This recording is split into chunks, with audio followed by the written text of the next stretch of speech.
Conçu par l'architecte Marcel Breuer du mouvement Bauhaus dans les années 60, le bâtiment Robert Wever, qui est le siège du département du logement et développement urbain, est inscrit au registre national des lieux historiques. Il y a quelques années, le bâtiment a commencé à poser un problème de sécurité. Nous avons constaté que certains panneaux de pierre semblaient désalignés. La GSA s'est donc efforcée d'examiner ce qui causait ces problèmes. Il s'agit donc d'enlever tous ces lourds panneaux de granit et de les raccorder à un nouveau système d'ancrage en acier inoxydable.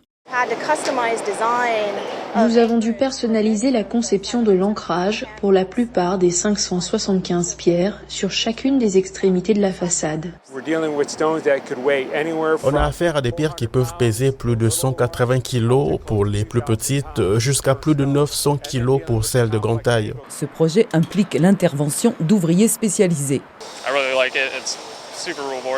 J'aime vraiment ça. C'est super gratifiant, juste de voir quelque chose qui est détérioré, pouvoir le retaper et savourer la beauté du résultat. Les ouvriers peuvent installer entre 3 à 5 pierres par jour. La durée de rénovation des 4 extrémités est estimée à environ 6 ans pour un bâtiment construit en moins de 4 ans. Nous dépensons 11 millions et quelques pour 3 angles. Mais depuis le début, y compris toutes les études, avec le premier angle qui est terminé, nous avons dépensé environ 20 millions. Dalton Voorhees et Donnie Crosby sont harnachés au 9e niveau. Ils tentent de replacer une pierre angulaire sur la colonne centrale, ce qui n'est pas sans difficulté. Un autre défi auquel nous avons été confrontés était d'ignorer l'espace entre les panneaux de granit et le substrat en béton jusqu'à ce que tous les panneaux soient retirés du mur.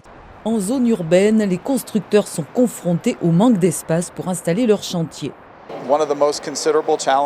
L'un des défis les plus considérables était l'espace réduit du site où il y a très peu de place pour faire circuler 570 panneaux de granit.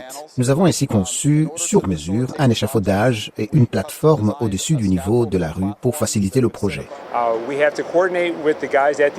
Nous devons coordonner avec les gars du parc où les pierres sont stockées et ils doivent les faire sortir et les ramener en remorqueur. Nous devons bloquer le trafic autour de l'échafaudage et une fois sur le pont ici, nous devons les déplacer.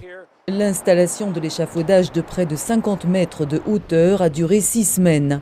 Quant au filet de 1200 mètres carrés, il aura fallu mobiliser 8 ouvriers pendant 2 jours pour le fixer. Fait remarquable, au moins 3 femmes cadres travaillent sur ce chantier. Il n'y a pas si longtemps, j'étais la seule femme à assister aux réunions. Et c'est vraiment un plaisir de voir qu'il y a tant de femmes qui entrent dans le domaine de l'ingénierie et de la construction. C'est bien d'avoir des femmes pour ce chantier et j'espère qu'à l'avenir, hommes et femmes travailleront ensemble dans de nombreux projets de construction.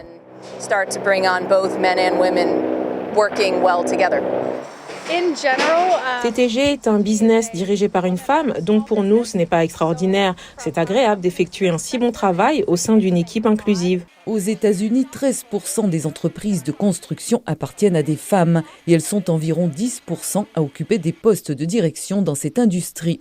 Des chiffres encore faibles, mais en très forte progression, selon le Bureau américain des statistiques du travail.